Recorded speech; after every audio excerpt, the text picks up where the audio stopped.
કોંગ્રેસમાં હતો, તાલુકા ખરીદ વેચાણ સંઘનો ચેરમેન અને પંચાયતમાં અને નગરપાલિકામાં કોર્પોરેટર તરીકે, સેવા સહકારી મંડળીના ચેરમેન તરીકે આજે પણ ચાલુ છું અને ખરીદ વેચાણ સંઘમાં 35 વર્ષ સુધી ચેરમેન તરીકે રહી અને મેં તાલુકાની સેવા કરેલી છે અને એપીએમસીમાં પણ 30 થી 35 વર્ષ હું ચાલુ રહેલો છું. આ રીતે મારું રાજકીય રીતે હું આવેલો છું અને દરેક સેવાકીય પ્રવૃત્તિઓમાં મારા સમાજની પ્રવૃત્તિઓમાં પણ હું અત્યારે લોહાણા સમાજનો પ્રમુખ છું.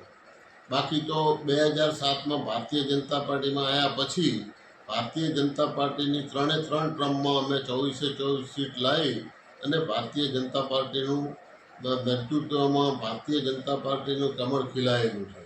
11માં પ્રમુખ તરીકે હું આવેલો. એની પછી 16માં અમારે ભાઈ શ્રી વૈકુંઠભાઈને પ્રમુખ તરીકે અમે બેસાડેલા અને એની પછી આ ચાલુ ટ્રમમાં મારો બાબો પ્રમુખ તરીકે હતો.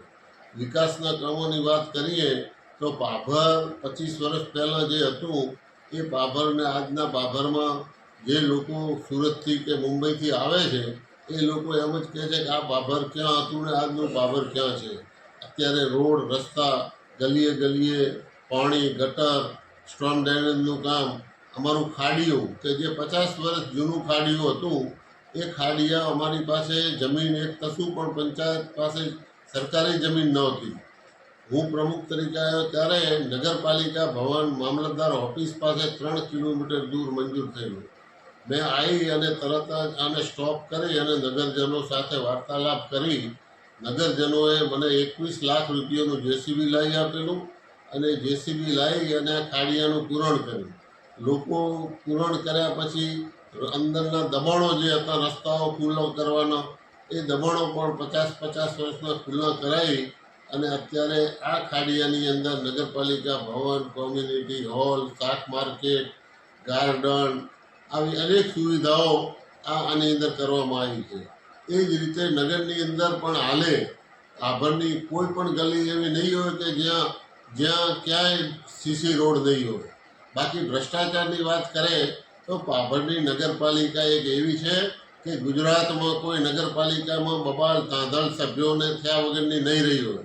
પાભર નગરપાલિકામાં રેકોર્ડ છે કે આજ સુધી કોઈ ઠરાવ બહુમતીએ નહીં સર્વાનુમતે ઠરાવો અને તમામ સભ્યો કોર્પોરેટરોને જે કંઈ વિકાસના કામો હોય એનાથી સંતોષવામાં આવે છે.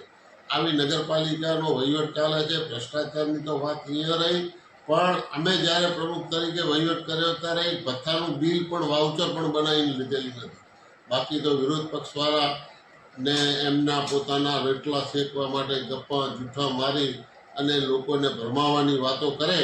બાકી ખરેખર બાબર નગરપાલિકા વિકાસના પંથે છે. સરકારશ્રીએ નરેન્દ્રભાઈ મોદી સાહેબની યોજનાઓ અને ભૂપેન્દ્રભાઈની સરકારે આવાસ યોજનાના મકાન એટલા આપ્યા, ગરીબ લોકોને વિધવા સહાય, આવી અનેક આરોગ્યની સેવાઓ, અનેક સેવાઓથી જે સરકારે લાભ આપ્યા છે એ લાભ અહીંની જનતા ક્યારેય ભૂલે એમ નથી.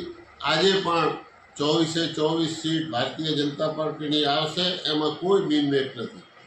24 ઉમેદવારોમાં ભારતીય જનતા પાર્ટીએ જે મેન્ડેટ આપ્યા છે એ મેન્ડેટ જોઈ ચકાસી અને જે 3 ટર્મ અને 60 વર્ષના ઉમેદવારોમાં માગણી કરેલી એમને ટિકિટ આપવામાં આવેલી નથી. ત્યાં આગળ ક્યાંક ને ક્યાંક 2-4 જણાને મનદુખ થયેલું પણ અમારા ભારતીય જનતા પાર્ટીના કાર્યકરો મનદુખ થાય તો પણ સમજુ છે અને બધાએ સમજી વિચારી અને પોતે નક્કી કર્યું કે હવે જે પાર્ટીએ કર્યું છે એને અમે વધારી લઈએ છીએ અને અમે બધા કામે લાગી જઈએ છીએ. અને જે ટિકિટો આપી છે એ પણ બધા વફાદાર અને પાર્ટીના સનિષ્ઠ કાર્યકરો છે. એટલે અમે આ બાબતે કોઈ ભ્રષ્ટાચારની કે કોઈ એવી વાત નથી અને પાર્ટીએ ટિકિટ આપી એ પણ બહુ સમજી સોચીને આપી છે. પાભરની નગરજનોને અમારા જે કોર્પોરેટરો છે એ વિકાસની વાતો કરે છે પરંતુ જે બાકી રહી ગયેલો વિકાસ છે, માની લો કે જીઆઈડીસી છે કે પછી રેસ્ટ હાઉસ, સરકારી રેસ્ટ હાઉસ જે જર્જરિત છે એ, પછી મામલતદાર ઓફિસનો રોડ, આવા અનેક 4-5 કામો મુખ્ય છે. એ કામોની માગણી સરકાર પાસે કરી છે અને નગરજનોને પણ અમે આ બાબતે વાકેફ કર્યા છે. કે જે કંઈ બાકી રહેતા આપણે વિકાસના કામો હશે એ તાત્કાલિક આપણી બોડી આવ્યા પછી એમાં સરકાર આપણને આપશે એવી તમને ખાતરી આપી